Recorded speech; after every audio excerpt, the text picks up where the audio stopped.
Is it a good time to sell your house, specifically in Fayette County?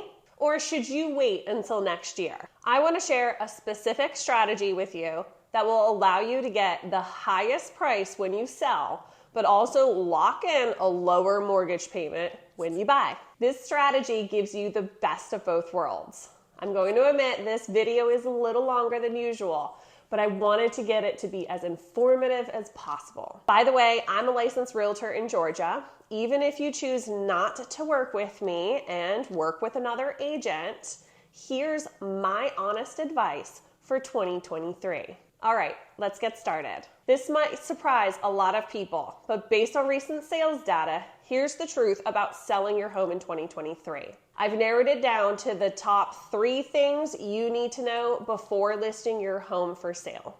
I'll be honest, the first is bad news, but the second 2 are actually good news. I'll start with the bad news, but keep watching all the way to the end of the video because points number 2 and 3 are good news.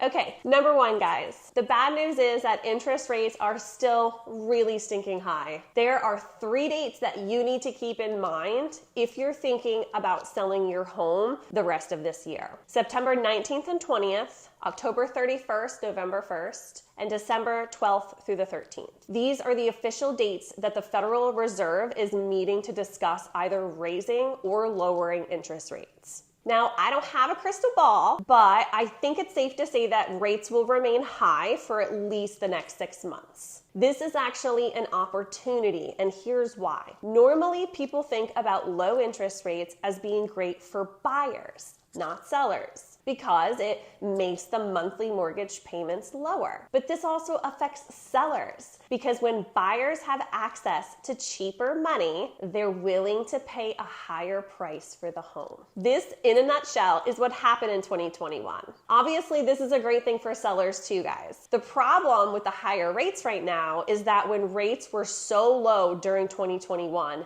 many people refied at a record low mortgage rate. In fact, the statistic is 85% of homeowners have a mortgage rate that's far below the current rates. They're not super excited about moving if they have to give up a 3% mortgage for a 7% mortgage. Duh, this is, more than anything, what is keeping inventory really low. For buyers wanting to buy in Fayetteville right now, there's just not many homes to look at. But this is true everywhere, not just here in Fayette County. The National Association of Realtors reported there were just 1.08 million homes for sale last month, compared with 1.92 million during the same month in 2019. In other words, there used to be twice as many or almost twice as many homes for sale as there are right now. If it feels like there aren't homes to look at on the market, it's because there aren't. It's because of interest rates. So if you want to sell, you'll still get a great price for your home right now. Prices are still high here in Fayette, and they're going to stay that way for the next 5 to 10 years. And I'll explain why in a minute. So this leads me to point number 2, guys, and it's actually really good news. The second thing you need to know, which is good news, is that home prices are expected to remain stable and probably even increase over the next several years. There's no crash coming.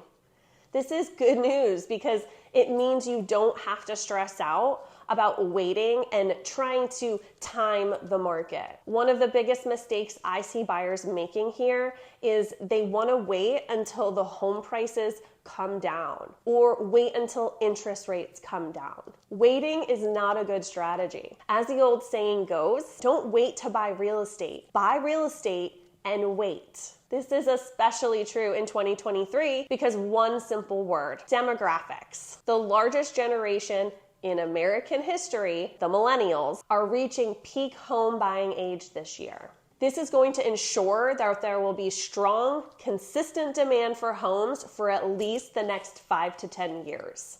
In other words, prices aren't coming down. Even when mortgage rates come down, as they're expected to do in 2023 and 2025, home prices will not come down in any major way. If anything, we could see an increase in 2024. This is why you shouldn't wait, because you'll probably pay a higher price if you do. When interest rates become cheaper, people will have more purchasing power, and this will bid up the prices of the homes again. I fully expect to see crazy multiple offer situations again in 2024 when the rates do come down. Unfortunately, it will probably feel like 2021 all over again, which brings me to my third point. And that third thing you need to know is a specific prediction for 2024. Interest rates will come down, but competition for the homes will go up. This means that it could be harder to buy a house next year than it is this year, even though that the rates could be lower. And this is because there will be more people, more competition next year. We're already seeing this priced into the adjustable rate mortgage market. Usually you get a better deal in the short term on adjustable rate mortgages, but that's really not true right now. And that's because even the mortgage company investors know that the rates are likely to be lower next year. This is why the specific strategy I'm recommending is to buy or sell your home this year. Lock in today's home price and then simply wait until next year, 2024, to refinance the mortgage rate at a lower rate. This gives you the best of both worlds. You can lock in today's home prices before they continue to increase next year, and when the interest rates do drop, you can refi into that lower rate. I believe in this strategy so much that I'm currently doing it with my own family, selling our home and purchasing a new one. More on that in a follow-up video. Okay guys, that's it. Let me know if you have any questions. My cell is 845-204-4169. And as always, thanks for watching.